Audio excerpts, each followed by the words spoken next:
அனைவருக்கும் வணக்கம். இது வேர்ல்டு கிளாஸ் குவாலிட்டி உங்கள் அனுஜ் ஸ்டைல்ஸ் மற்றும் பிசுப்பில்லாத சன்லேண்ட் ரிஃபைன் சன்ஃப்ளவர் ஆயில் வழங்கும் Tamizha go powered by Tamilagam எங்கும் கிளைகள் கொண்ட Annammal institute of hotel management. Special partner Yamaha FZ SF version 4 lord of streets. Jewellery partner Thoothukudi Annai jewellers, இப்போது சென்னை பள்ளிக்கரணையில். Co presented by Twinbird leggings, wear it, feel it, love it and doctor MGR education research institute, Maduravoyal, Chennai. உங்கள் அனைவரும் நிகழ்ச்சி குறைப்பது மகிழ்ச்சி. நான் உங்கள் ஆவுடையப்பன்.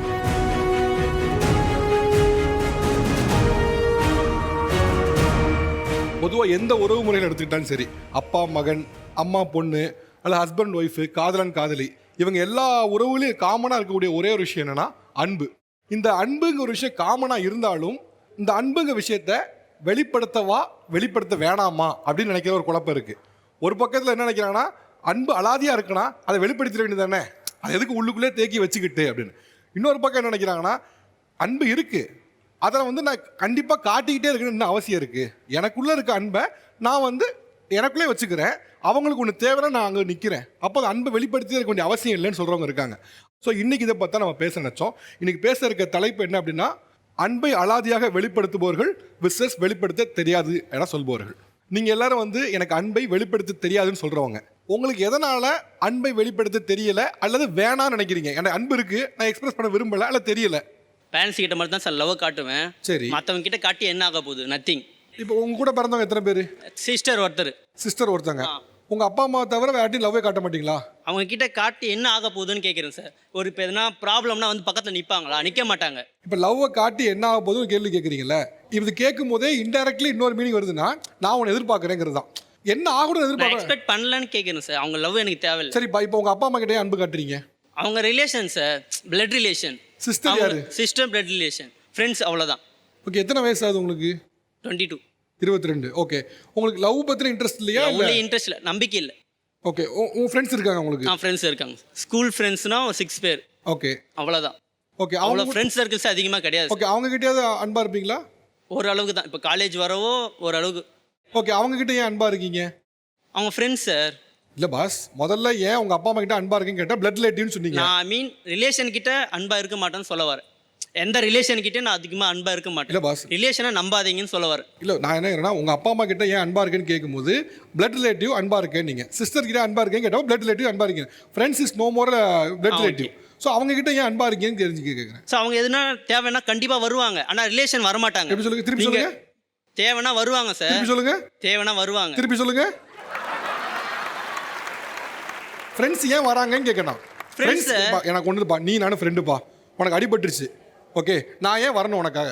நண்பன் சார். நீங்கள் நண்பன்லாம் ஒன்றும் இல்லை, நீ என் மேலே அன்பா இருக்கேன், நான் உன் மேலே அன்பா இருக்கேன், அதனால வரேன். அது லவ் ஓகே சார். என்ன ரிலேஷன் லவ் வேணான்ற, ரிலேட்டிவ் லவ், ஐ மீன் ஃபேமிலி சுற்றி இருப்பாங்க சொந்தக்காரங்க, அவங்க லவ் எனக்கு தேவையில்லை. நீங்கள் சொல்கிறீங்க ரிலேட்டிவ்ஸ் வரமாட்டாங்க அப்படின்னு. அது மோஸ்ட்லி உங்களோட சரௌண்டிங் இருக்கிறவங்கள நீங்கள் அப்படி தான் பார்க்குறீங்க.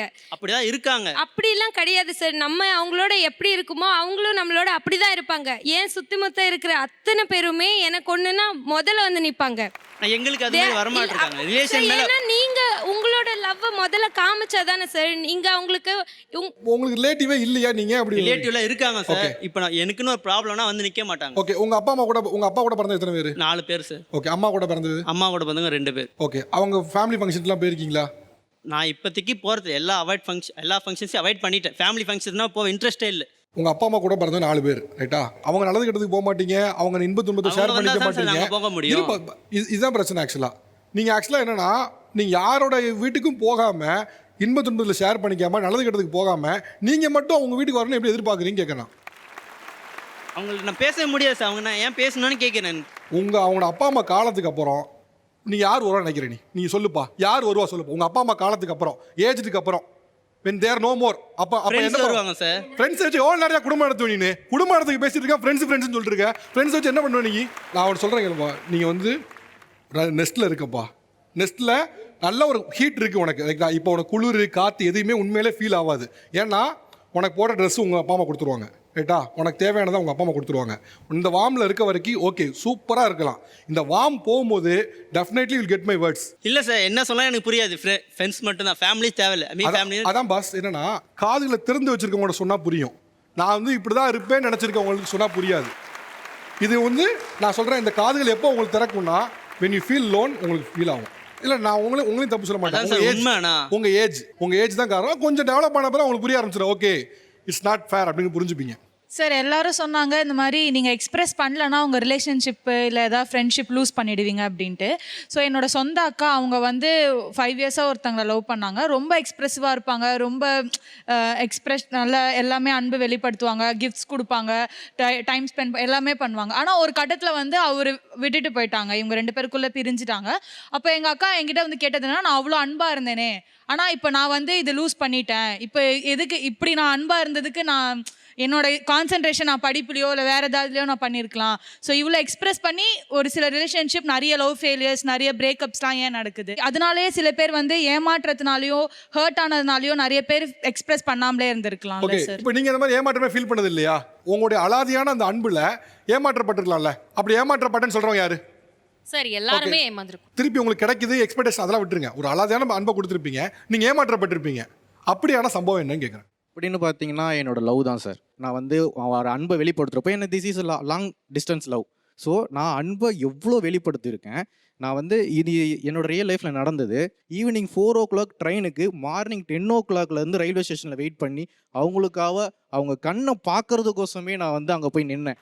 ஆனால் எனக்கு அந்த லவ் அந்த கிடைக்கலன்னா எனக்கு வேண்டாம். அவங்க எனக்கு கொடுக்கல, எனக்கு அது தேவையே கிடையாது. நான் கொடுக்குறேன், எனக்கு அதில் சந்தோஷம் இருக்குது, நான் அதில் சந்தோஷப்படுறேன், அவ்வளோதான். ஓகே, நீங்கள் லவ் பண்ணும்போது எப்படிலாம் உங்கள் அன்பை எக்ஸ்பிரஸ் பண்ணீங்க? இப்போ சொன்னீங்கல்ல சாயங்காலம் 4 மணி ட்ரெயினுக்கு காலைல 10 மணிக்கே போயிடணும், அப்படி என்னெல்லாம் பண்ணீங்க சொல்லுங்கள். நான் வந்து ரொம்ப கேர் பண்ணிவிடுவேன் சார். ரொம்ப வந்து எப்படின்னா அளவே இல்லாமல் அன்பை கொடுத்துட்டேன். அதான் ஒரு நீங்கள் சொல்லுங்களேன், இப்போ நீங்கள் லவ் பண்ணும்போது அளவே இல்லாமல் அன்புனா நீங்கள் எதை அப்படி சொல்கிறீங்க? எதை அளவில்லாத அன்புன்னு சொல்கிறீங்க? எனக்கு முன்னாடி வந்து அவங்க வந்து என்ன சொல்லியிருந்தாங்கன்னா, இங்கே போகும்போது இங்கே வரும்போதெல்லாம் எல்லாத்தையுமே வந்து அவங்களே வந்து எக்ஸ்பெக்ட் பண்ணுவாங்க. நான் இங்கே போகிறேன், இங்கே இருக்கேன், நான் அம்மா கூட இருக்கேன், நான் ஃபங்க்ஷன் போகிறேன். நீங்கள் எதிர்பார்ப்பீங்க? அவங்க சொன்னாங்க என்கிட்ட. நான் எதிர்பார்த்தது கிடையாது, அவங்க என்கிட்ட சொன்னாங்க. ஒரு பார்ட் ஆஃப் 2 years ஆஃப்டர் 2 yearsக்கு அப்புறமே அது எல்லாமே கொஞ்சம் கொஞ்சமாக கம்மியாயிடுச்சு. அவங்க சொல்கிறது எல்லாமே கம்மியாயிடுச்சு. ஸோ நான் வந்து எனக்கு முன்னாடி பழகிறதுனால நான் கேட்க ஆரம்பித்தேன், ஏன் முன்னாடி இது சொல்லிட்டு இருந்தேன், ஏன் இப்போ சொல்ல மாட்டேன்? இந்த மேரேஜ்னு ஒரு கிட்ட வர்றப்போ வந்து என்ன நினச்சிட்டாங்கன்னு தெரியல, நான் வந்து சந்தேக பிடிக்கிறேன், வந்து டவுட் படுறேன் அப்படின்னு நினச்சிட்டு இந்த பிரேக்கப் ஆகிடுச்சு சார். இப்போ நீங்கள் ஸ்டார்டிங்கில் நீங்களும் கேர்ள் ஃப்ரெண்ட் லவ் பண்ணும்போது அவங்க எங்கே இருக்காங்க எங்கே அவங்களே அப்டேட் பண்ணாங்கங்கிறீங்க. ஸோ அவங்களுக்கு அது பிடிச்சிருந்து அவங்க பண்ணாங்க. ஓவர் த டைமில் நீங்கள் மேரேஜ் நொட்டி வரும்போது கமிட்மெண்ட்ஸ் கூட இருக்கலாம், ஏதாவது பண்ணிருக்கலாம், இன்னும் கொஞ்சம் ஸ்பேஸ் தேவைப்பட்டிருக்கலாம். அந்த ஸ்பேஸை ரெஸ்பெக்ட் பண்ணி நீங்களே கூட கொஞ்சம் விலகி இருக்கலாம். நான் விலகி தான் சார் இருந்தேன். நான் பேசுறது இல்லை. ஒரு சூழ்நிலையில் போகிறப்போ அவங்க வந்து பிஸ்டின்னு சொல்லிட்டு உள்ள ஒருத்தவங்க வந்தாங்க. ஸோ என்னென்ன ஆச்சுன்னா, அவங்க வந்து தப்பாக என்னை பற்றியோ தப்பாக சொல்கிறதோ, இல்லை இவன் ஏதாவது சொல்லிட்டானா, இவன் ஏன்னு சொல்லிட்டான். ஏன்னா கம்யூனிகேஷன் வந்து ஒரு ஆள்கிட்ட மாறி போகும்போது வேற மாதிரி மாறிடும். இல்லை சார், அது சரியான புரிதல் இல்லாமல் இருந்திருக்கும் சார். ஒரு அண்டர்ஸ்டாண்டிங் கண்டிப்பாக இருந்திருக்காது சார். ஏன்னா இப்போ வந்து நீங்கள் வந்து அவங்கள கேர் பண்ணி அவங்களோட ஃபீலிங்ஸ் எல்லாமே புரிஞ்சிருக்கீங்க, நீங்கள் புரிஞ்சிருக்கீங்க, ஓவர் கேர் பண்ணியிருக்கீங்க. பட் அவங்க வந்து சேம் உங்களை மாதிரி அவங்க கேர் பண்ணாததான் இவ்வளோ மிஸ்டேக்ஸ் காரணம். பட் இப்போ நீங்களே தான் சொல்கிறீங்க ஓவர் கேர் நான் தான் பண்ணியிருக்கேன் சார். ஓவர் கேர் அங்கேருந்து எனக்கு கொடுக்கல. இப்போ ஓவர் ப்ரொடக்டிவ் பாய் ஃப்ரெண்ட் வந்து உங்களுக்கு ஓகேவா? இப்போ பொதுவாக ஒரு உமன் சைடில் இல்லை சார், யூஸ்வலாக பொண்ணுங்களுக்கு வந்து இந்த காலத்தில் ஓவர் ப்ரொடெக்டிவ் பாய் ஃப்ரெண்ட் தேவையில்லை. ஏன்னா நாங்களே ப்ரொடெக்டிவாக தான் இருக்கோம். ஸோ அப்படி ஒரு பையன் நம்மளை வந்து அது எங்களை பொறுத்தவரை அது டார்ச்சராக தான் சார் தெரியும். மேபி ஒரு ஃபர்ஸ்ட் ஒரு 1 or 2 years நல்லா இருக்கும். சரி நம்மளை ப்ரொடெக்ட் பண்ணிகிட்டே இருக்கான், ஓகே நம்மளை கேட்டுகிட்டே இருக்கான், இங்கே போறியா அங்கே. ஒரு கட்டத்தில் அவங்க வேணும்னே பண்ணியிருக்க மாட்டாங்க, பட் வாண்டடாகவே என்ன சும்மா நையின்னு ஃபோன் பண்ணி இங்கே போனியா அங்கே போனியா, ஏன் எனக்கே என்னை பார்த்துக்க தெரியாதா? பட் ஆனால் இதை நாங்கள் எக்ஸ்பெக்ட் பண்ணலையே. சொன்னது அவங்க தானே, இந்த சூழ்நிலை கொண்டு வந்தது அவங்க தானே. இல்லை சார், இதில் என்னன்னா அன்பு வந்து இவரும் காட்டியிருக்காரு, பெஸ்டியும் காட்டியிருக்காரு. அவர் என்ன ஸ்டார்டிங்ல அதெல்லாம் தானே உங்களுக்கு காதலா இருந்துச்சு, இப்போ அப்படியே டாக்ஸிக்கா மாறிச்சுன்னு கேக்குறாப்ல. ஒரு லவ்வுக்குள்ள ஒரு பையனும் ஒரு பொண்ணும் போறாங்கன்னா ஸ்டார்டிங்ல அந்த ஜோஷ் இருக்கத்தான் சார் செய்யும். நீங்க என்ன பண்ணாலும் பிடிக்கும், அந்த பையனுக்கு அந்த பொண்ணு என்ன பண்ணாலும் பிடிக்கும், அந்த பொண்ணுக்கு அந்த பையன் என்ன பண்ணாலும் பிடிக்கும். ஆனா அது போக போக போக போக குறையிற இடத்துல நீங்க அன்பே இல்லைன்னு சொல்ல முடியாது. அங்க வந்து அன்பு இருக்கும். ஆனா நீ சார் சொன்ன மாதிரி நீங்க ஒரு ஸ்பேஸ் கொடுத்துருந்தீங்க அப்படின்னா கண்டிப்பா அந்த ரிலேஷன் திருப்பி ஒட்டி இருக்கும். ஆக்சுவலாக நான் என்ன சொல்கிறேன்னா, அவங்க பிரிந்தது வந்து உங்களோட அளவு இல்லாத லவ்லான இல்லை, இன்செக்யூரிட்டி. நீங்கள் இன்செக்யூர் ஆகிட்டீங்கல்ல, போயிடுவாங்கன்னு இன்செக்யூரிட்டி. அந்த இன்செக்யூரிட்டி உங்கள் லவ்வை பிரேக் பண்ணிடுச்சு. அதுதான் ரீசன். உங்களோட இன்செக்யூரிட்டி, ஐயோ பிரிஞ்சு போயிடுவாங்களோன்னு நினச்ச ஒரே ஒரு விஷயம் உங்கள் லவ்வை பிரேக் பண்ணிடுச்சு. ஓகே, இப்போ இவரை போல நான் அன்பை அலாதியாக கொடுத்தேன், அதனால் நான் ஏமாற்றப்பட்டேன் அப்படின்னு சொல்கிறவங்க உங்களோட சம்பவத்தை சொல்லுங்கள் டேரெக்டாக. எனக்கு ஆக்சுவலி 2020 மேரேஜ் ஆச்சு. அதுக்கப்புறம் பார்த்தீங்க அப்படின்னா கொஞ்சம் எனக்கும் என்னோட ஹஸ்பண்டுக்கும் பர்சனலாக எந்த ஒரு இஷ்யூமே வராது. இது ஆக்சுவலி சொல்லலாமா இல்லையான்னு கூட எனக்கு தெரியல, இருந்தாலும் நான் சொல்கிறேன். எனக்கும் என் ஹஸ்பண்டுக்கும் பர்சனலாக எந்த ஒரு இஷ்யூமே வராது. பட் எனக்கு அவங்களுக்கு ஒரு சண்டை வருது அப்படின்னா என்னோட சரௌண்டிங்கில் இருக்கிறவங்கள சுற்றி தான் சண்டை வரும். ஸோ அப்படின்றப்போ பெரிய சண்டையாகி டைவர்ஸ் வரையும் போயிடுச்சு. டைவர்ஸ் வரையும் போயிட்டு 2 years பிரிஞ்சு தான் சார் இருந்தோம். ஆனால் இப்போயும் பார்த்தீங்க அப்படின்னா ஓகே அவங்க தான் எனக்கு வேணும் அப்படின்னு நானும் என்னோட ஹஸ்பண்ட் சைடில் இல்லை அவள் தான் வேணும் அப்படின்னு சொல்லிட்டு அவங்களும் இருந்ததுனால மட்டும்தான் இப்போ மறுபடியும் சேர்ந்து வாழ்கிறோம். 2 years பிரிஞ்சிருந்தோம், ஒரு கான்டாக்ட் கூட இல்லை. சூசைட் கூட அட்டன் பண்ணிட்டேன். அவங்க இல்லை அப்படின்னு சொல்லிட்டு 2 time அட்டன் பண்ணியிருக்கேன் சூசைட். அந்த அளவுக்கு அவங்க மேலே அவங்க தான் எனக்கு எல்லாமே. ஸோ அப்படி இருந்தும் 2 வருஷம் பிரிஞ்சிருந்து டைவர்ஸை கேன்சல் பண்ணிவிட்டு இப்போ சேர்ந்து வாழ்கிறோம். ஒரே ரீசன் என்னென்னா லவ் மட்டும்தான்.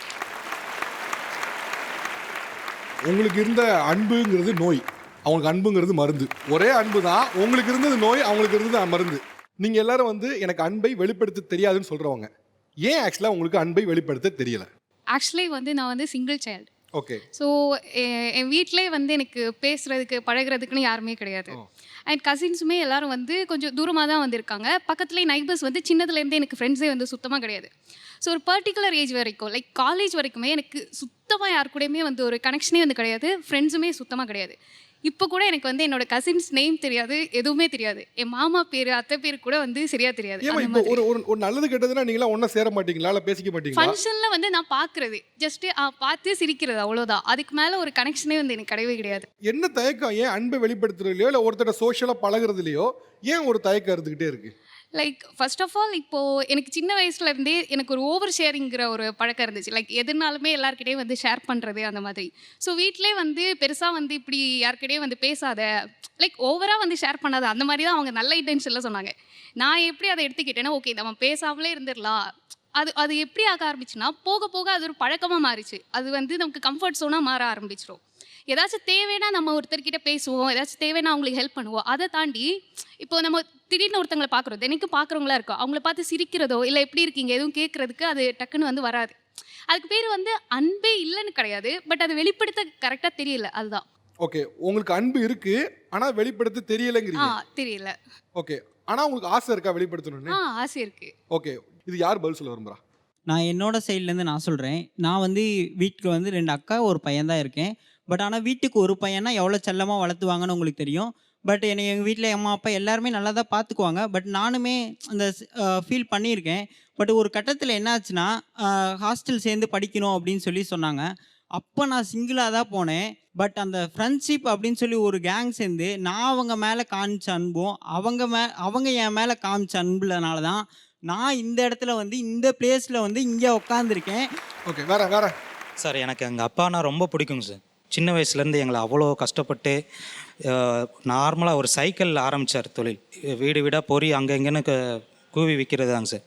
அதுக்கப்புறம் கேரளாவில் வந்துட்டு 3 சக்கர தள்ளு வண்டி, ஒவ்வொரு வீடாக வந்துட்டு பழைய இரும்பு பழைய பேப்பரு அந்த மாதிரி வாங்கி தாங்க சார் இப்போ வரைக்கும் பார்த்துட்ருக்காங்க.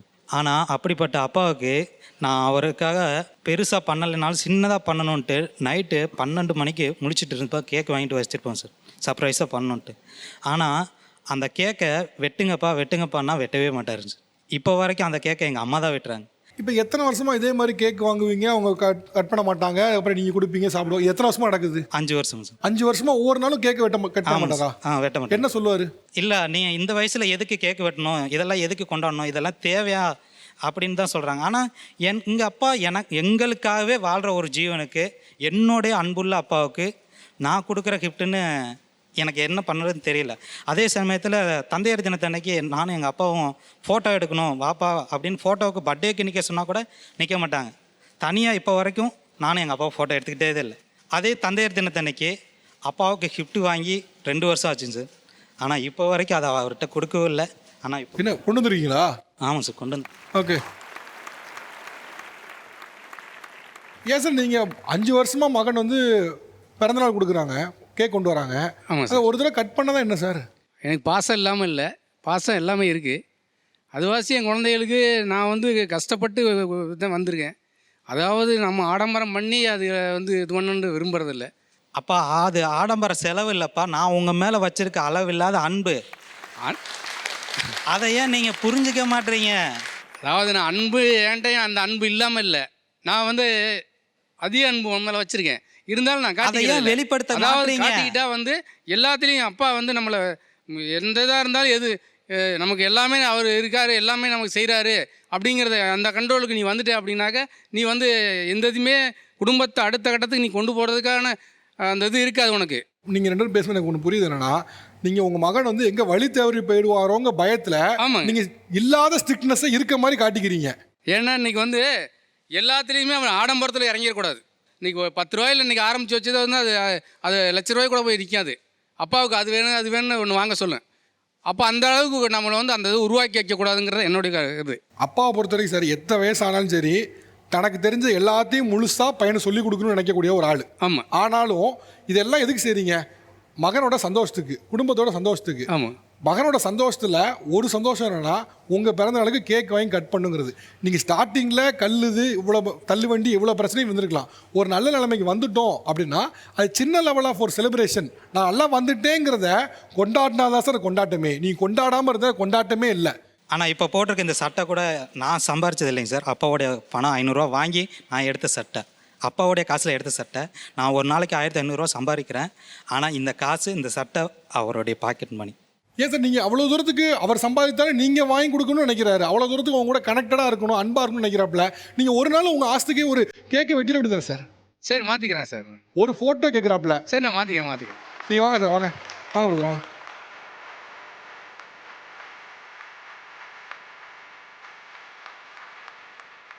மன விட்டு பேசிக்க மாட்டாங்க சார். அது கொஞ்சம் எனக்கு கஷ்டமாக இருக்குங்க சார்.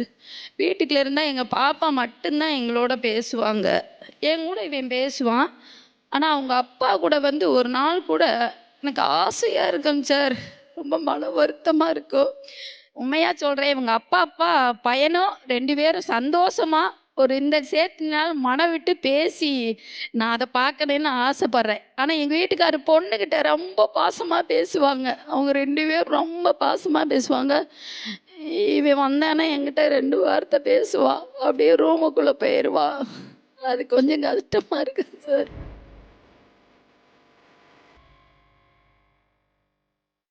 ஆக்சுவலாக உங்களுடைய விஷயம் ரொம்ப நியாயமானது. பையன் வந்து நான் கொஞ்சம் செல்லம் கொடுத்துட்டா அவன் ஏறி போயிடுவானோ பேச மாட்டாருன்னு யோசிப்பா. ஒவ்வொரு நாளும் வேதனைப்படுவான். அது எனக்கு கொஞ்சம் எவ்வளோ கஷ்டம். நான் ரூமில் அழுதுருக்கேன் சார், தனியாக அழுதுருக்கேன். ஆனால் யாருக்கும் தெரியாது. உங்கள் பையன் ஒரு கிஃப்ட் வாங்கி இருந்திருக்காரு. அந்த வழியெல்லாம் இது பண்ணதுக்காக கிஃப்ட் வாங்கி இருந்திருக்காரு. என்ன இன்னைக்கு அப்பாவுக்கு என்ன கொடுக்க போறீங்க? என்ன எழுந்துறீங்க? அப்பாவுக்கு ஸ்மார்ட் வாட்சிங். Smart watch.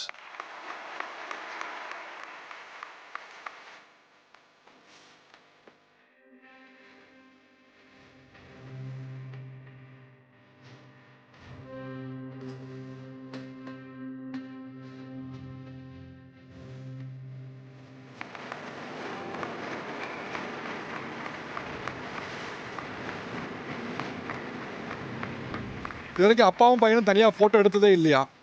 அது நினைக்க இன்னைக்கு உங்கள் ஆசை நிறைவேறுது பாஸ்.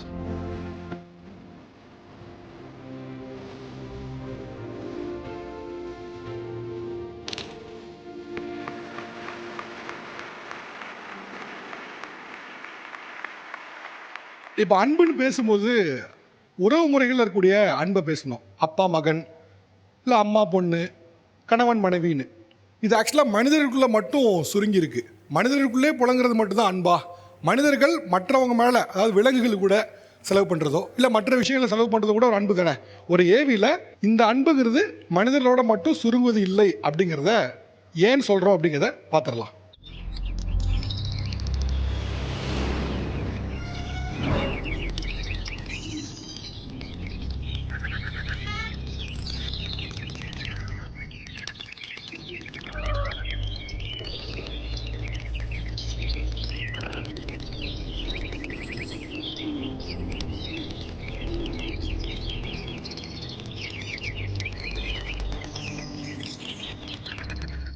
இதை நீ பார்த்தது என்ன அப்படின்னா, பம்மலில் ஒரு வீட்டில் ஆயிரக்கணக்கான பறவைகளுக்கு தினமும் உணவு கொடுத்துட்டு இருக்காங்க. அவங்கள இந்த ஸ்டேஜில் கூப்பிட்டு பெருமைப்படுத்தி நடத்தணும். அதனால தான் வந்து இன்னைக்கு அவங்க வந்திருக்காங்க.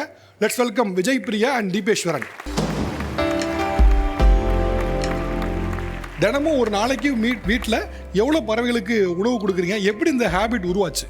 ஆக்சுவலாக வந்து ஒரு 7 இயர்ஸ் முன்னாடி வீட்டில் வந்து எனக்கு வந்து சமையல் அறையிலேருந்து வெளியே பார்க்கும்பொழுது செடியெலாம் இருக்கணும்னு ஆசைப்பட்டு ஒரு பெரிய ஜன்னல் வச்சுருந்தோம். அங்கே டெய்லி காக்கா வந்து உட்காந்து கத்தும். ஸோ ஒரு 5-6 காக்கா எனக்கு ஃப்ரெண்ட் ஆகிடுச்சு. நான் வரலைன்னா வேறு யார் வச்சாலும் சாப்பிடாது வந்து கத்திட்டே இருக்கும். அப்படி வச்சு இப்போ இன்றைக்கி வரைக்கும் ஒரு கண்ணோட ஒரு காக்கா வந்து இப்போ மாடி ஃபஸ்ட்டு ஃப்ளோர் போயிட்டோம். இப்போயும் பார்த்தீங்கன்னா நான் தட்டில் ஏடு வச்சு கொடுத்தா அதான் சாப்பிடும். அது மீதி எந்த ஃபுட் வச்சாலும் சாப்பிடாது. சுற்றி வரும். நான் பெட்ரூம் போய்ட்டு அங்கே வந்து கத்திட்டு இருக்கோம் மாதிரி. ஸோ மற்ற காக்காவுக்கும் வைக்கணுன்ட்டு நான் மொட்டை மாடியில் உணவு வைக்கும் பொழுது தான் கிளிகள் வர ஆரம்பிச்சிச்சு. ஸோ கிளிகள் டெய்லி வரும்பொழுது நம்ம போய் தேடி போய் எங்கேயும் நம்ம இது பண்ணுறதில்ல. இது வந்து என்னை தேடி வந்து எனக்காக வெயிட் பண்ணுறது வந்து எனக்கு ஒரு பிளஸ்ஸிங்காக இருந்துச்சு. ஒரு ஆத்ம நிறைவை தந்துச்சு. ஒரு சந்தோஷமாக இருந்துச்சு. இப்போ என்னோடய ஆசை, புது ஆசை என்னென்னா, நம்ம இப்படி உணவு வைக்கிறத விட நம்ம வீட்டை சுற்றி நிறைய பழ மரங்கள் நட்டு இயற்கையாகவே அதுங்க வந்து சாப்பிட்டு காலையில் எழுந்தோடனே நம்ம அதை பார்க்குறதுக்கு ஒரு மகிழ்ச்சியாக இருக்கும். அந்த கனெக்ட் வேறு லெவலுங்க. நிறைய பேர் வந்து கொஞ்சம் வச்சு பார்த்தீங்கன்னா அதோட ஒரு 1 மந்த் வச்சு பாருங்கள், அந்த பேர்ட்ஸ் கூட நீங்கள் கனெக்ட் ஆகிடுவீங்க. அண்ட் வாழ்க்கையிலையுமே நம்ம வந்து ஒரு நிறைவை அடைய முடியும். ஓகே, அவரும் பார்த்துட்டு இருக்காரா அதை? ஆமாம், நான் இல்லைன்னா அவர் பண்ணுவார். இது கூட ஓகே. எப்படி உங்களுக்கு பழக்கம் வந்துச்சு இது?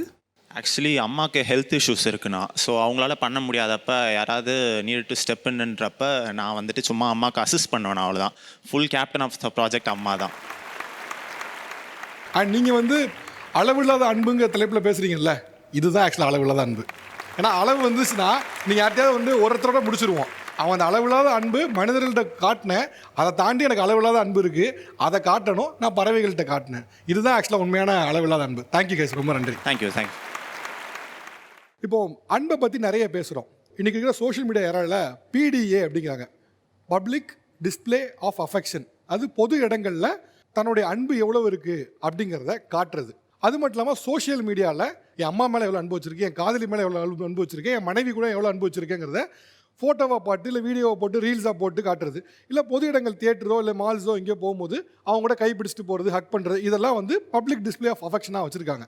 ஸோ இப்படி பப்ளிக் டிஸ்பிளே ஆஃப் அஃபெக்ஷனையும் சரி, ஒரு சோஷியல் மீடியாவில் அன்பை வெளிப்படுத்துறதையும் சரி, இதை எப்படி பார்க்குறீங்க அப்படிங்கிறத தெரிஞ்சுக்கலாம் பார்க்குறேன். ஆக்சுவலாக பப்ளிக்கில் வந்துட்டு குழந்தைங்க கண்டிப்பாக இருப்பாங்க, பெரியவங்க இருப்பாங்க சார். அவங்க வந்து பார்க் வந்து குழந்தைங்க பார்க்காகவே தான் இருக்கும். பட் இவங்க நியூசன்ஸ் இந்த மாதிரி க்ரியேட் பண்ணும்போது என்னென்னா, அங்கே வேலை செய்கிறவங்க எல்லாருமே வந்து ரொம்ப அஃபெக்ட் ஆகுறாங்க. இதை பற்றி ஒரு தனியாக ஒரு ஆர்டிக்கல் கூட அவங்க வந்து சர்வே எடுத்திருக்காங்க. பொது இடங்களில் நடக்கிறது எது வந்து குழந்தைங்களே இல்லை மற்றவர்களே பாதிக்க நினைக்கிறீங்க? நான் வந்து டெய்லியுமே ஈவினிங் வாக்கிங் போவேன் சார். அது என்னோட வழக்கமாகவே நான் வச்சுருக்கேன். அப்படி நான் போகும்போது அது சில்ட்ரன்ஸ் பார்க், சிறுவர் பூங்கான்னு போட்டிருக்காங்க. உட்கார்றதுக்கு முதியவர்களும் வாக்கிங் வராங்க. அவங்க வாக்கிங் நடந்துட்டு உட்காரும்னு நினைப்பாங்க. ஆனால் ஒவ்வொரு இந்த சேர் மாதிரி போட்டிருப்பாங்களே, அதில் 2 பேராக உட்காடுறாங்க சார். உட்காந்துட்டு இடுப்பில் கை போடுறது, தோளில் கை போடுறது, அந்த ஹக் பண்ணுறது. அப்படிங்கும்போது அந்த முதியவர்களுக்கு கொஞ்சம் முகம் சுளிக்கிற மாதிரி இருக்குது. குழந்தைங்க சர்க்கஸில் ஆடுறாங்க, அவங்க அதை பார்த்துட்டு அப்படியே இருக்காங்க. அப்போ அந்த குழந்தைங்க வளரும்போது என்ன நினைப்பாங்க, ஸோ இப்படி பண்ணணும் போல, இப்படி இருக்கணும் போல அப்படின்னு நினைப்பாங்க. ஸோ அந்த பொது இடங்களில் அன்பை காட்டுறது, அதாவது அதிகமாக அன்பை காட்டுறது அவசியம் இல்லாத ஒன்று சார். ஓகே, இப்போ இங்கே யாரு கப்புள்ஸாக வந்திருக்கு? யாரு இங்கே? ஹக்கிங் அண்ட் கிஸ்ஸிங் எப்போவுமே வந்து ஃபாதருக்கு மதர் அண்ட் ஃபாதருக்கு சன், ஃபாதர் டாட்டர் இந்த மாதிரி பரிமாறிப்பாங்க. அது எப்போவுமே செக்ஷுவல் இதில் வரல. அது வந்து அன்பு sir. That is how we show the love. அவங்க வந்து இப்படி சிறுவர் பூங்காவில் இப்படியெல்லாம் பண்ணுறாங்க அப்படின்னு சொல்கிறாங்கல்ல, சிறுவர் பூங்காவில் ஒரு லிமிட்டில் தான் இருப்பாங்க. லைக் தோல் மேலே கை போட்டுக்கிறது அதெல்லாமே ஓகேவா. ஸோ அந்த இடத்த நீங்கள் ஸ்கிப் பண்ணிட்டு போயிடலாம். They are showing their love. நான் உங்களுக்கு ஒரு கொஷின் கேட்குறேன். இப்போ ஒரு பப்ளிக் ஒரு இடத்துல சண்டை நடக்குது, ஓகேவா, பயங்கரமாக சண்டை போட்டுக்கிறாங்க. நீங்கள எத்தனை பேர் உங்கள் பசங்களை வீட்டுக்கு கூட்டிகிட்டு போயிருக்கீங்க? நீங்களும் நின்று உங்கள் பசங்களோட அந்த சண்டை பார்த்துருப்பீங்க. சண்டை போடுறது தான் தப்பு பப்ளிக்ல. You have to show love to your kids. இன்னைக்கு நானும் என் ஹஸ்பண்ட் என் குழந்தை முன்னாடி கிஸ் பண்ணுறது, ஹக் பண்ணுறதுக்கு நாங்கள் சலிச்சிக்கிறதே இல்லை. ஏன்னா என் குழந்தை நாங்கள் 2 பேரும் லவ் பண்ணுறோம், எங்கள் அம்மா அப்பா ஹாப்பியாக இருக்காங்கன்னு அவள் பார்க்கணும். She has to C. So நாங்கள் வெளியிலேயும் அது நாங்கள் ரொம்ப க்ளோஸாக தான் இருப்போம். ஸோ ஃபிசிக்கல் டச்ன்றது வந்து உங்களுடைய அன்பை இன்னும் அதிகரிக்கும். சார், நீங்கள் எல்லாம் உங்கள் குழந்தைங்களை பற்றி பேசுகிறீங்க. நான் மதுரைக்குள்ளே குழந்தைங்களுக்கு கதை சொல்ல போகிறேன். நான் 100 ஸ்கூலுக்கு மேலே நான் கதை சொல்லியிருக்கிறேன். எந்த குழந்தைகளா இப்போ நான் ஸ்டார்ட் பண்ண நேரத்துலேருந்து இன்னைக்கு நேரத்துக்கு பார்த்தீங்கன்னா இப்போ போய் நான் ஒரு மாரல் ஸ்டோரி சொல்ல போகிறேன், ஒரு ஆண் பெண் நட்பை பற்றி சொல்ல போகிறேன்னா அவன் உள்ளுக்குள்ளே சிரிச்சுக்கிறான், அண்ணே ஆண் பெண்ணா கட்டி பிடிச்சிக்கிறதானேன்னு கேட்குறான். இப்போது பப்ளிக்கில் நீங்கள் 2 பேர் உட்காந்து பேசிகிட்டு இருக்கீங்கன்னா பிரச்சனை இல்லை. நீங்கள் உங்கள் அன்பை பரிபாருங்கிற பேரில் நீங்கள் ஹக் பண்ணுறது, கிஸ் பண்ணுறது, அதை தாண்டி சில சேட்டைகள் பண்ணுறத பப்ளிக்கில் நிறைய பேர் பண்ணிகிட்டு இருக்கிறாங்க. அதை தான் நான் சொல்கிறேன். Hug and kiss didn't come in sexuality first. But உங்க நாலேஜுக்கு இட்ஸ் நாட் செக்ஸுவல். உங்க நாலேஜுக்கு இட்ஸ் நாட் செக்ஸுவல். நீங்க படிச்சிருக்கீங்க, உங்களோட ஏஜ் மெச்சூர்டுக்கு அது உங்களுக்கு மெச்சூர்டா தெரியும். பட் சில்ட்ரன்ஸ் பாயிண்ட்ஸ் ஆஃப் வியூல அது மெச்சூர்டா தெரியாது. பேரண்ட்ஸ் டீச்சர்ஸ் வந்து சொல்லி கொடுங்க சார், எது செக்சுவாலிட்டி எது வந்து அன்பு அப்படின்னு சொல்லி கொடுங்க சார். ஆக்சுவலா வந்து லவ்ன்றது பர்சனல் சார். பப்ளிக் பார்க்ன்றது இட்ஸ் ஃபார் பப்ளிக். உங்களோட பர்சனல் அங்கே போயிட்டு பண்ணுற ஒரு விஷயமே கிடையாது. மோர் ஓவர் நீங்கள் போயிட்டுன்னா ஓகே இந்த 5 பேர்ல ஒரே மாதிரி இருக்கா, நீங்கள் 3 பேர் okay couples you are following the rules, இங்கே எல்லாரும் இதை ஃபாலோ பண்ணுறாங்களா, நீங்கள் குட் பேடும் இருக்கீங்க. அந்த பேடை பார்த்து சில்ட்ரன்ஸ் கெட்டு போகிறாங்க தான். அது யாரும் இங்கே இல்லைன்னு நீங்கள் சொல்லவே முடியாது. First of all public display of அஃபெக்ஷனே வேண்டாம். அதை எதுக்கு நீங்கள் பப்ளிக்கில் பண்ண வேண்டிய அவசியம் இருக்குது? இட்ஸ் மோர் ஆஃப் பர்சனல் அப்படிங்க. உங்களோட டேக் என்ன இதில்? ஸோ நான் ஆக்சுவலி என்னோட ஃபேமிலி வைஸில் நான் like from a very expressive family. So என்னோட மாம் அண்ட் டேட் வந்துட்டு லைக் ரொம்ப எக்ஸ்ப்ரெசிவாக இருப்பாங்க. நான் ஆக்சுவலி அவங்கள பார்த்து தான் அட்மையர் பண்ணுவேன். அவங்க எப்போவுமே எங்களுக்கு முன்னாடி ஹக் பண்ணிக்குவாங்க, கிஸ் பண்ணிக்குவாங்க. லைக் அதெல்லாம் பார்த்து வளர்ந்ததுனால தான் எனக்கு தெரியுது லைக் இட்ஸ் நாட் நார்மல் பார்க்குறீங்க. It's normal. சார் ஒரே ஒரு கேள்வி சார். இப்போ அவங்க வந்து வர ஜென்ரேஷனை பற்றி தான் பேசுகிறாங்க. நான் சின்ன வயசில் இது மாதிரி ஒரு சம்பவம் பார்த்தேன்னு வச்சுக்கோங்களேன். நாங்கள் 2 பேரும், நானும் என் தங்கச்சியும் போகும்போது இது மாதிரி ஒரு சீன் பார்த்தோன்னா நாங்கள் 2 பேரும் பார்த்து கலாய்ச்சிப்போம், சிரிச்சுப்போம், காரி துப்புவோம். இந்த கருமத்தில் போய் வீட்டில் பண்ணு, ரோட்டில் கட்டி பிடிச்சி நடக்கிறது, கையை கொத்து நடக்கிறது, நீ இல்லை நானா செல்லம் புஜ்ஜி, எவ்வளோ சிங்கிள் பசங்க இருக்கானுங்க, பார்த்து சாப்பிட விடுவாங்க, பார்த்து இருந்துக்கோங்க. நாளைக்கு உங்களுக்கு குழந்தை பிறக்குது, அவங்க குழந்தை இருக்காங்க, அவங்க முன்னாடி யாரோ ஒருத்தங்க பிடிஏ கபிள்ஸ் இருக்காங்க, அவங்கள பார்த்த உடனே உங்கள் குழந்தைங்களுக்கு என்னவா டீச் பண்ணுவீங்க? இவங்களை என்னன்னு டிசைன் பண்ணுவீங்க? இவங்க பண்ணுறக்கூடிய கிஸ்ஸிங்கும் ஹக்கையும் என்னன்னு சொல்லுவீங்க நீங்கள்? சார் கிஸ்ஸு ஹக்கு பிடிஏன்னா என் குழந்தைக்கு தெரியும், அவள் கேட்கவே மாட்டா. ஏன்னா வி ஷோ அஃபெக்ஷன் அவங்க அதை தாண்டி வல்கராக வரும்போது தான் வி ஹாவ் டு பிச்சின். அப்போ தான் நான் வந்து என் குழந்தைக்கு நான் சொல்ல வேண்டியதாக இருக்கும், இது வந்து இந்த மாதிரி it happens in your when you get matured, உனக்கே தெரியும், நான் உனக்கு சொல்லி கொடுக்குறேன் அப்படின்னு சொல்லி நான் என் குழந்தைக்கு சப்போர்ட்டாக தான் நிற்பனே தவிர நீ அது பார்க்கக்கூடாது, நீ ஏன் பார்த்த, நான் போய் குழந்தைக்கு சண்டை போட மாட்டேன். நான் ஒரே ஒரு கொஷின், இது பர்சனலாக கூட இருக்கலாம். நாளைக்கு அந்த குழந்தை வளர்ந்து அவங்க வெளியே யார அப்படி பண்ணும் போது அவங்க சொந்தக்காரங்களோ சுற்றி இருக்கிறவங்களோ உங்கள் பையன் இப்படி பண்ணுறான்னு சொல்லும் போது அவங்களுக்கு என்னதான் நான் வந்து ஓப்பன் மைண்டட் பேரண்ட்ஸ் என்னதான் நான் இதுவாக இருந்தாலும் அதை அக்செப்ட் பண்ணிக்க முடியாது சார். ரியாலிட்டிக்கு வாங்க. ஸோ நான் என்னுடைய பசங்க கிட்ட நான் கண்டிப்பாக கேட்பேன் சார், என்ன இது அப்படின்னு சொல்லிட்டு. If is okay to answer. இந்த என்ன இதுன்ற வருது பார்த்தீங்களா, இந்த என்ன இதுதான் நாங்கள் கேட்குறோம், ஏன் இது பண்ணுறீங்கன்னு நாங்கள் கேட்குறோம். நான் வந்து ஏன் தப்பாக பண்ணுறீங்கன்னு அவங்க கிட்ட கேட்க மாட்டேன் மேடம். ஒரு மதராக உங்களுக்கு வலிக்கும் மேடம். அவங்க சிம்பிளாக கேட்குறாங்க மேடம், உங்களோட பையனோ பொண்ணோ யாரோ ஒருத்தங்க பப்ளிக் வேலை இந்த மாதிரி இருக்காங்கன்னு யாரோ ஒருத்தங்க சொன்னாலோ இல்லை நீங்களே பார்த்தீங்க அப்படின்னா நீங்கள் அதை அக்செப்ட் பண்ணுவீங்களா இல்லை நோ அப்படின்னு சொல்வீங்களா? இதுதான் அவங்க கேள்வி சார். ஃபஸ்ட்டு நான் வந்து என்னோட குழந்தைய கூப்பிட்டு என்னென்னு விசாரிப்பேன் சார். அக்செப்ட் பண்ணிக்கோங்க, ஏன் விசாரிக்கிறீங்க? இல்லை நானாக பார்த்துருந்தேன்னா நான் கூட்டிகிட்டு போய் பேசுவேன், என்ன நடக்குது. Depends on the age also sir. 20+ வச்சுக்கோங்க. நீங்கள் அதை அக்செப்ட் பண்ணுற மோடில் இருப்பீங்களா இல்லை இப்போ நீங்கள் ஒரு யங் கப்புளாக வந்து அதில் என்னங்க இருக்குது அப்படின்னு சொல்கிறீங்கல்ல, அதே மாதிரி டீல் பண்ணுவீங்களான்னு தெரிஞ்சுக்க விரும்புகிறாங்க. அதுதான் திரும்ப அவங்க கேட்குறாங்க. Exactly. Matured enough if they are more than 20, if they are in the age, adult age, then I will definitely ask them if it is real love. Ask them என்ன கேட்பீங்க? புரியலையே. உண்மையாவே லவ் பண்றீங்களா என்னன்னு கேட்போம் சார். லவ் பண்றீங்களாங்க விஷயம் இல்லை, நீங்க சொல்றீங்களா காமனா கிஸ்ஸும் ஹக்கும் சொல்றீங்களா? They become couple and they are in love with each other and they are ready to get married and they are okay with things, then I'll not stop them. நீங்க அத பத்தி question பண்ண மாட்டீங்க. கிஸ் ஹக் வரைக்கும் நானே பண்ணும்போது நான் எப்படி சார் என் குழந்தையை கேட்க முடியும்? கேட்க மாட்டீங்க. சூப்பர். ஓகே, கீழ கொடுங்க. ஓகே, இந்த சேம் क्वेश्चन உங்களுக்கு. உங்களுடைய பையனோ பொண்ணோ வளர்ந்த பின்னால ஒரு பொது இடத்துல கிஸ்ஸோ ஹக்கோ இருக்கு, அது நீங்களே பாக்குறீங்க, சொந்தக்காரங்க யாரோ பாக்குறாங்க, யாரோ மட்டும் சொல்றாங்க, நீங்க எப்படி ரெஸ்பாண்ட் பண்ணுவீங்க? உங்களுக்கு அக்செப்டா இல்ல என்ன சொல்லுவீங்க? So same point, definitely I will accept sir. ஆக்சுவலாக நம்ம தான் பேசிட்டு இருக்கோம், இங்கே உட்காந்து பேசிட்டு இருக்கோம், ஹக்கு கிஸ்ஸு நார்மல். அப்புறம் எப்படி நான் என் பையனை வந்து நீ இதை பண்ணாதேன்னு சொல்லி நார்மலைஸ்டான திங் எப்படி சார்? நம்ம எனக்கு ஒரு பொம்பளை பிள்ளை இருக்கு, அந்த பொம்பளை பிள்ளைய நான் அப்படி எங்கேயா பார்த்தா எனக்கு மனசு வலிக்கும் சார். இது அவங்களுக்கு பொம்பளை பிள்ளையா இருக்கும் கூடுதலா வலிக்கும் சார். அவங்களுக்கு இப்ப ஆம்பளை பையனா இருக்கிற வரைக்கும் ஓகே, ஆம்பளை பையனா இருந்தா கூட ஓகே. கேர்ள் தான் சார் இருக்கு. பப்ளிக்கா என் குழந்தை கட்டி பிடிக்குது, ஒருத்தரை லவ் பண்ணுது அப்படின்னா ஐ ஆம் ரெடி டு, நான் அவங்களை கல்யாணம் பண்ணிக்க வைக்கிறதுக்கோ இல்லை அவங்களை லைக் ஓகே அப்படின்னு சொல்றதுக்கு I am ready, because she has the maturity, she has the all rights to love. ஆனா ப்ராப்ளம் என்னன்னா அந்த குழந்தைங்க எல்லாரும் ஒரே மென்டாலிட்டியில அணுக மாட்டாங்க.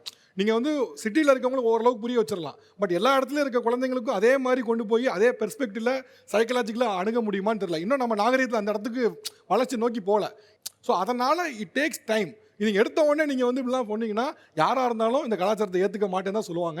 ஆனால் ஒன்று சார், சும்மா போகும்போது என் ஒய்ஃப்னு தோல் மேலே கை போட்டு என்னவல்னு சொல்கிறதுல ப்ரைடு தான் இருக்கே தவிர அதில் ஒன்றும் கிடையாது. தோல் மேலே கை போட தான் தயவு செஞ்சு எக்காரணமும் வந்து தள்ளாதீங்க. இப்போ இங்கே இருக்கவும் பார்க்கும்போது ஓரளவுக்கு வந்து ஒரு யங் ஸ்டேஜில் அல்லது வந்து அடலசன் ஸ்டேஜை தாண்டி முடிச்ச ஒரு ஸ்டேஜில் இருக்க மாதிரி.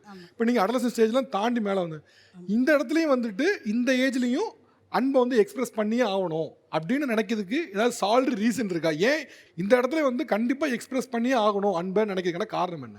அன்பை வெளிப்படுத்தினா தான் சார் அவங்களுடைய இது தெரியும். இல்லைன்னா மறைச்சி வச்சுட்டு இருந்தாக்கா அவங்க மேலே வந்துட்டு என்ன பண்ணுறாங்கன்னு தெரியாது. ஈவன் எங்கள் ஹஸ்பண்ட் இருந்தார், அவர் வந்துட்டு பிஸ்னஸ் மேனாக இருந்தார். பிஸ்னஸ் மேனாக சிங்கப்பூர் போவார், மலேசியா போவார், எல்லாம் போவார்.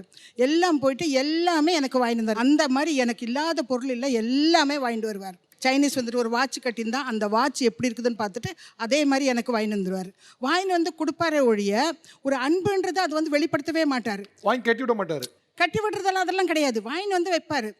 இந்த ஹேமா இந்த வச்சுக்கோங்க இதுன்னு சொல்லிட்டு. அப்போ அதனுடைய ரியாக்ஷன் ஒன்றுமே இருக்காது. கொஞ்ச நாள் பார்க்கும்போது எனக்கு கொஞ்சம் சந்தோஷமாக இருந்தது. அதுக்கப்புறம் இவர் பிஸ்னஸ் பண்ணுறாரு, இவர் கடமை மாதிரி செய்கிற மாதிரி அப்படி தோணுது. அதனால் வந்துட்டு அவர் நாங்கிட்ட பேசுவேன். எனக்கு வந்துட்டு ரொம்ப பேசணும், ரொம்ப இது பண்ணணும்னு ஆசை. அவர் எப்போதுமே எதுவுமே வெளிப்படுத்தவே மாட்டார், சத்தமாக பேசவும் மாட்டார், ஒன்றும் பண்ண மாட்டார்.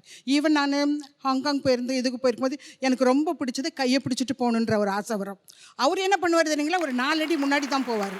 எனக்கு வந்துட்டு அது ரொம்ப சரி, நம்ம இந்தியாவில் தான் கிடையாது, நம்ம இது பண்ணலாம், சரி சார் ஃபாரினில் தான் போகிறோமே அப்படின்னு சொல்லிட்டு போகும்போது அவர் அந்த 60-70 வயசில் கூட அவ்வளோ வெக்கப்பட்டுட்டு அவர் 4 அடி முன்னாடி போவார். 60 வயசு வெக்க இருக்கு. ஆமாம் சார், இன்னும் பேச மாட்டார். எங்கள் கிராண்ட் சன் கூட முன்னாடி கூட பேச மாட்டார், ஒன்றுமே பேச மாட்டார். ஈவன் என்னை வந்துட்டு மரியாதையோடு தான் கூப்பிடுவார். ஏம்மா இங்கே வாங்க போங்கன்னு. நான் சொல்லுவேன், ஏங்க நான் உங்கள் ஒய்ஃப்ங்க அப்படின்னாரு. அப்போ அந்த அன்பை வந்து வெளிப்படுத்த ஃபீல் பண்ணவே இல்லை நீங்கள். அந்த அன்பை வெளிப்படுத்தினா தான் நமக்கு வந்துட்டு ஒரு சர்டன் டைமில் வந்துட்டு சரி இது என்ன ஒரு கடமையாக செய்கிறாரோ அப்படின்ற ஒரு அந்த ஃபீலிங்ஸ் வந்துடுது எனக்கு. ஹீஸ் நோ மோர்.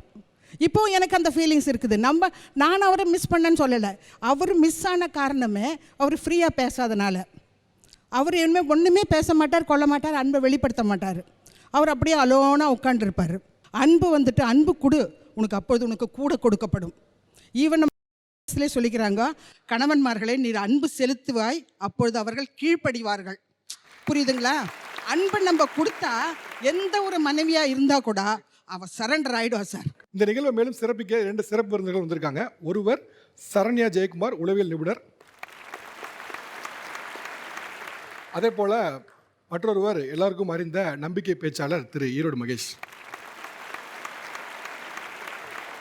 மேடம் உங்கள்கிட்ட பேரலாம் பார்க்க. இப்போ பேசும்போது இங்கே எல்லாருமே வச்சுருந்த ஒரே ஒரு கான்வர்சேஷன் என்ன அப்படின்னா, இந்த பிடிஏ அதாவது பொது வெளியில் அஃபெக்ஷனை காட்டக்கூடியவங்க இருக்காங்கல்ல, அது வந்து குறிப்பாக கப்புள்ஸ் அப்படி இருக்கப்போ இவங்க வந்து செய்யக்கூடிய ஒவ்வொன்றும் வந்து ஒவ்வொருத்தரை உளவியல் ரீதியாக பாதிக்குது அப்படிங்கிறாங்க. உதாரணத்துக்கு ஒரு கிஸ்ஸோ ஹக்கோ இது நடந்துகிட்டு இருக்கு அப்படின்னா, என் குழந்தைய பார்த்தா குழந்தைங்க இது எப்படி கன்சீவ் பண்ணுவாங்க, அவங்க என்கிட்ட இது என்னன்னு கேட்டால் நான் எப்படி பதில் சொல்கிறது. ஸோ நீங்கள் இந்த பிடிஏ அப்படிங்கிறத எப்படி பார்க்குறீங்க, இதை எப்படி இதை எப்படி டேக்கிள் பண்ண நினைக்கிறீங்க?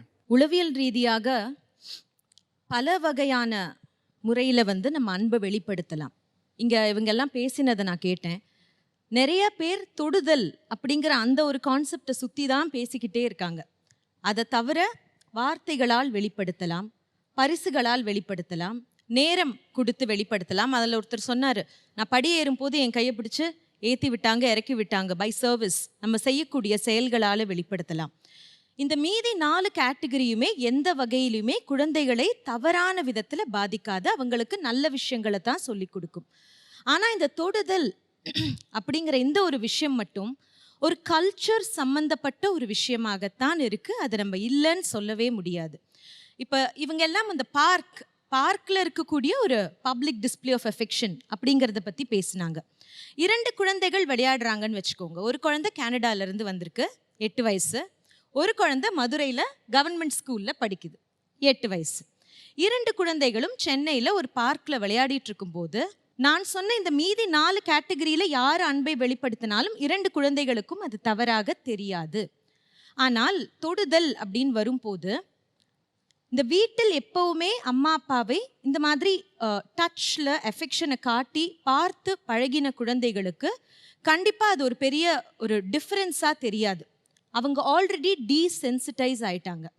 ஆனால் இந்த மாதிரி விஷயங்களை வீட்டில் பார்த்து பழகாத குழந்தைகள், இதெல்லாம் தப்பு அப்படின்னு அம்மா அப்பாவால் சொல்லி கொடுக்கப்பட்ட குழந்தைகள், ஆசிரியர்களால் மீண்டும் மீண்டும் சொல்லி கொடுக்கப்பட்ட குழந்தைகளுக்கு ஏதோ ஒரு இடத்துல ஒரு கியூரியாசிட்டி வருது.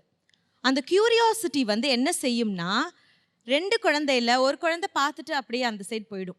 ஆனால் இது பார்த்து பழகாத அந்த குழந்தை நின்று குறுன்னு வேடிக்கை பார்த்துக்கிட்டே இருக்கும். அதால் கண் அங்கேருந்து அகற்றவே முடியாது. இதுதான் அதில் இருக்கக்கூடிய கியூரியாசிட்டி. இந்த கியூரியாசிட்டி அடுத்து எந்த ஸ்டேஜுக்கு வரும்னா, அந்த குழந்தை சில விஷயம் தேடும். இவங்க சொன்னாங்க, என்னோட குழந்தை என்கிட்ட வந்து கேட்டால் நான் என்ன பதில் சொல்லுவேன் அப்படின்னு சொன்னாங்க. நிறைய பேரண்ட்ஸ் இந்த மாதிரியான கான்வர்சேஷனை வீட்டில் ஆல்ரெடி வளர்க்கறதே கிடையாது. அப்போ நிறைய பேருக்கு வந்து இது ஒரு கம்ஃபர்டபுளான டாப்பிக்கே கிடையாது. அவங்களுக்கு இருக்கக்கூடிய டிஸ்கம்ஃபர்ட்டே அதிகம். இல்லைம்மா இது இப்படித்தான், அவங்க தேர் எக்ஸ்பிரஸிங் தேர் இமோஷன்ஸ், தேர் லவ்னு சொல்கிறதுக்கு கூட கான்ஃபிடென்ஸ் நிறையா பேரண்ட்ஸுக்கு இல்லை. இது ஒரு நல்ல சைனா அப்படின்னு கேட்டிங்கன்னா அது கிடையாது. ஏன் அப்படின்னா, இன்னைக்கு குழந்தைகளுக்கு எதிராக நடக்கக்கூடிய குற்றங்கள் அவ்வளவு அதிகரிக்கும் போது நிறைய நேரத்தில் எப்போ ஒரு குழந்தை தன் அம்மா அப்பா கிட்ட வந்து தனக்கு ஒரு குற்றம் நடக்குது, தன்கிட்ட ஒருத்தர் தவறாக நடந்துக்கிறாரு அப்படின்னு சொல்லுவாங்கன்னா, இந்த மாதிரியான கான்வர்சேஷன்ஸ் வீட்டில் நார்மலைஸ் ஆகும் போது தான் வந்து சொல்லுவாங்க. இல்லை இதெல்லாம் ரொம்ப தப்பு அவ்வளோதான் அப்படின்னு சொல்லும் போது நிறைய நேரங்களில் குழந்தைகள் வெளியில் வந்து சொல்கிறதில்ல. சைல்ட் ரைட்ஸில் 12 வருஷம் நான் வேலை பார்த்துருக்கேன். நிறையா விக்டிம்ஸ் வெளியில் வந்து சொல்லாததுக்கு காரணம், இந்த மாதிரியான விஷயங்கள் அவங்க பார்த்ததே கிடையாது. இந்த மாதிரியான விஷயங்களை பற்றி பேசக்கூடாது, இது தப்புன்னு அவங்க வீட்டில் சொல்லி கொடுத்து வளர்க்குறது தான். இதை கம்ப்ளீட்டாக நார்மலைஸ் பண்ணுங்க, எல்லாரும் நடு ரோட்டில் நின்று கட்டி பிடிச்சிக்கோங்க, முத்தம் கொடுத்துக்கோங்கன்னு நான் சொல்லலை. எல்லாத்துக்கும் ஒரு அளவு இருக்குது. இந்த அளவை தாண்டினால் எது ரொம்ப அசிங்கமோ, காமத்தை போய் நம்ம வந்து we cannot normalize that. அது வெளிநாடுகளில் கூட நார்மல் கிடையாது இல்லையா? ஸோ எந்த அளவுக்கு அவங்க நார்மலைஸ் ஆயிருக்காங்களோ, it's okay to talk about it அப்படிங்கிறது ரொம்ப ரொம்ப முக்கியம். அம்மா அப்பா வந்து ஐயோ என் பிள்ளை என்னை பார்த்து இப்படி ஒரு கேள்வி கேட்டுருச்சே, நான் என்ன இதுக்கு பதில் சொல்லுவேன், ஏன்னா நாங்கள் வந்து இந்த மாதிரி அஃபெக்ஷனை நாங்கள் டிஸ்பிளே பண்ணது இல்லையே அப்படின்னு யோசிச்சிடக்கூடாது. போக போக பார்த்து அவங்களுக்கு பழகிடும். அதுதான் நான் இப்போ சொல்ல வர்றது. எதையுமே குழந்தைகிட்ட காட்டாமலே வளர்த்துடணும் அப்படின்னு தயவு செஞ்சு நினைக்காதீங்க. குழந்தைகளுக்கு சில விஷயம் தெரியணும், எது தவறு எது நம்ம செய்யவே கூடாது அப்படிங்கிறது இந்த குழந்தைகளுக்கு சொல்லி கொடுத்து தான் வளர்க்கணும். ஒரு டச்சுனால ஒரு அன்பை எவ்வளோ வெளிப்படுத்தணும்னு நினைக்கிறீங்க? இப்போ நார்மலாக வெர்பலாக பேசுறதுக்கும் ஒரு டச் மூலமாக ஒரு அன்பை வெளிப்படுத்துறதும் என்ன டிஃப்ரென்ஸ் இருக்குது? ஐ மீன் அதை என்ன இம்பாக்ட் கொடுக்குன்னு நினைக்கிறீங்க? சார், எல்லாருக்குமே இந்த டச்னால வெளிப்படுத்தக்கூடிய அன்பு பிடிக்காது, அதுதான் உண்மை. இப்போ ஒரு கப்பிள் வந்து போகிறாங்க, இப்போ ஒரு it's okay to display in பப்ளிக்னு சொல்லக்கூடிய கப்பிளே 2 பேருக்குமே இது ஓகே அப்படின்னு தோணக்கூடியவர்களாக இருந்தால் இது பிரச்சனை இல்லை. ஒரு பெரிய மகாகவி பாரதியாரையே நான் இங்கே சொல்லணும். அவர் வந்து எல்லாருக்கும் முன்னாடி வீதியில் அவரோட வைஃப் தோல் மேலே கை போட்டு கூட்டிகிட்டு போனாராம். அவருக்கு அது நார்மல். ஆனால் இந்த செல்லம்மாவை யோசிச்சு பாருங்க, அவங்களுக்கு அது நார்மலே கிடையாது. அவங்க அதை தாங்கிக்கிறதுக்கும் அது சம்மந்தப்பட்ட ப்ராப்ளம்ஸை அப்புறமா சொசைட்டியில் ஃபேஸ் பண்ணுறதுக்கும் அவங்க நிறைய கஷ்டப்பட்டாங்க. அதை நார்மலைஸ் பண்ணிக்க ரொம்ப கஷ்டப்பட்டாங்க. ஸோ அன்பு அப்படிங்கிறது என்னை பொறுத்த வரைக்கும் யாருக்கு கொடுக்குறோமோ அவங்களுக்கு எவ்வளவு தேவையோ, எப்படி கொடுத்தால் பிடிக்குமோ அப்படித்தான் நம்ம கொடுக்கணும். எனக்கு இப்படித்தான் கொடுத்தா பிடிக்கும் அப்படின்னு என் இஷ்டத்துக்கு நான் கொடுக்கறது இல்லை. லவ் அந்த ஃப்ரீக்குவென்சி வந்து மேட்ச் ஆகணும். அந்த ஃப்ரீக்குவென்சி அப்படிங்கிறது எங்கள் உளவியலை நாங்கள் லவ் லாங்குவேஜ் அப்படின்னு தான் சொல்லுவோம். மகேஷ், இப்போ நீங்கள் வந்து நிறைய விஷயங்கள் பார்த்தீங்க, இவங்க பேசும்போது சொன்ன விஷயங்கள்ல இதில் ஒரு அப்பா பையங்கிறத பார்க்கும்போது ஒரு சம்பவம் நடந்தது. என்னென்னா, ஒரு அப்பா சொல்கிறாரு, நான் வந்து என் பையன்கிட்ட நான் ஒரு டிஸ்டன்ஸே தான் வச்சுருப்பேன், என்ன ஆனாலும் சரி என் முகத்தை வந்து ரொம்ப ஸ்ட்ரிக்டாக தான் வச்சுருப்பேன். காரணம் என்னென்னா, நான் சிரிச்சிட்டேன்னா அவன் லிமிட் மீற ஆரம்பிச்சிருவான், அப்பாவே சிரித்து பேசுகிறாரு அப்படின்னு லிமிட் மீற ஆரம்பிச்சிருவான். அதுக்கு பயந்து போய் நான் முகத்தை ரொம்ப ஸ்ட்ரிக்டாகவே வச்சுருக்கேன். ஃபோட்டோவே எடுத்ததில்லை நாங்கள் 2 பேரும் ஒன்றா, அப்பா அவனோட ஒன்றா சாப்பிடலை. இது வந்து நிறைய வீடுகளில் இது காமனாக இன்றைக்கி இருக்கக்கூடிய ஒரு விஷயந்தான். இந்த இது அப்படியே தொடரணுமா, இல்லை இன்னும் வெஸ்டர்ன்ஸில் மற்ற இடங்கள்லாம் இருக்க மாதிரி அந்த க்ளோஸ்னஸ்ங்கிறது இங்கே வரணுமா? நீங்கள் அவ்வளோ முறைச்சி நம்ம என்னென்ன சாதிக்க போகிறோம்? வெறப்பார்ந்து என்ன சாதிக்க போகிறோம்? இழந்த தருணங்களை எண்ணி அழுகிறத விட இருக்கிற தருணங்களை அன்பால் நிறைக்கிறதுக்கு பேர் தான் வாழ்க்கைன்னு நான் நம்புகிறேன். இதில் 2 சிக்கல் இருக்குது அவருடைய என்னை பொறுத்த வரைக்கும். ஒன்று, நம்ம சொன்னாதான் செஞ்சாதான் அன்பாக இருக்கும் நம்புவாங்க குடும்பத்தில்னு மேடம் சொன்ன மாதிரி ஓவராக நிரம்பி வழியிறது. இன்னொன்று, அந்த அப்பா மாதிரி வெறப்பாவே வாழ்ந்து வெறப்பாவே ஒன்றுமே பிரயோஜனம் கிடையாது. அன்பு என்னை பொறுத்த வரைக்கும் அன்புங்கிறது, பாப் மார்லி எனக்கு ரொம்ப பிடித்த ஒரு மனிதன். ஜமைக்காவில் இருக்கிற ஒரு மாபெரும் இசைக்கலைஞன். ஜமைக்கா குழுக்களுக்குள்ளே சண்டை வந்தப்ப ஸ்மைல் ஜமைக்கான ஒரு ப்ராஜெக்ட் பண்ணுன்ட்டு பாப் மார்லி போகிறார். அப்போ அங்கே இருக்கிறவங்க சொல்கிறாங்க, போகாதீங்க உங்களுக்கு பிரச்சனை வந்துடும்னு. இது என்னோட மன்றா, நான் போகிறேன்டா அப்படின்னு ஃபேமிலியோட போகிறாரு. இசை நிகழ்ச்சி நடக்கிறதுக்கு 2 நாள் முன்னாடி துப்பாக்கி சூடு நடக்குது. இனிமேல் பாப் மார்லி வரமாட்டார்னு நினைக்கிறாங்க. அவர் கட்டை போட்டுட்டு மறுபடியும் உள்ளுக்குள்ளே வராரு. உங்களுக்கு பயமாவே இல்லையான்னு கேட்டப்ப பாப் மார்லி சொன்ன பதில் என்னன்னா, இந்த உலகத்தில் தீமை செய்பவர்கள் எல்லாம் தைரியமாக இருக்கிற பொழுது இந்த உலகத்தை அன்பால் நிறைக்க வேண்டும் என்று நினைக்கிற நான் ஏன் பயப்பட வேண்டும்னு. அன்பை காமிச்சு தான் ஆகணும். அன்பை வெளிப்படுத்த எனக்கு தெரியாது. நாம் என்ன சொல்லாமலே லிவிங்ஸ்டனை நாக்கு எடுத்துட்டு வாழ்றதுக்கு வெளிப்படுத்தி தான் ஆகணும். நீங்கள் நேசிக்கிறவர்கள் நீங்கள் நேசிக்கிறீர்கள் என்பதை புரிந்து கொள்வதற்காவது 4 வார்த்தைகள் நீங்கள் பேசித்தான் தீர வேண்டும். பேசாமையே எங்கள் அம்மாவுக்கு எங்கள் அப்பாவை பற்றி எல்லாம் தெரியும். என்ன தெரியும்? இந்த ஆள் பேச மாட்டான்னு தெரியும், அதில் சிரிக்க மாட்டான்னு தெரியும். நீங்கள் சொன்ன மாதிரி நீங்கள் அழகாக சொன்னீங்க. என் மனைவி, என் காதல் மனைவி, நான் தோள் மேலே, நீங்கள் கரெக்டாக அந்த இடத்துல போய் நிறுத்துனீங்க. நான் தோள் மேலே கை போட்டு போகிறதுல என்ன தப்புன்னு? தவறே கிடையாது. மகிழ்ச்சியாக கூப்பிட்டு போகலாம். அதை பார்க்குறவன் தவறாக நினைச்சானா அவன் அவர் மனைவியோட வரலன்னு அர்த்தம்.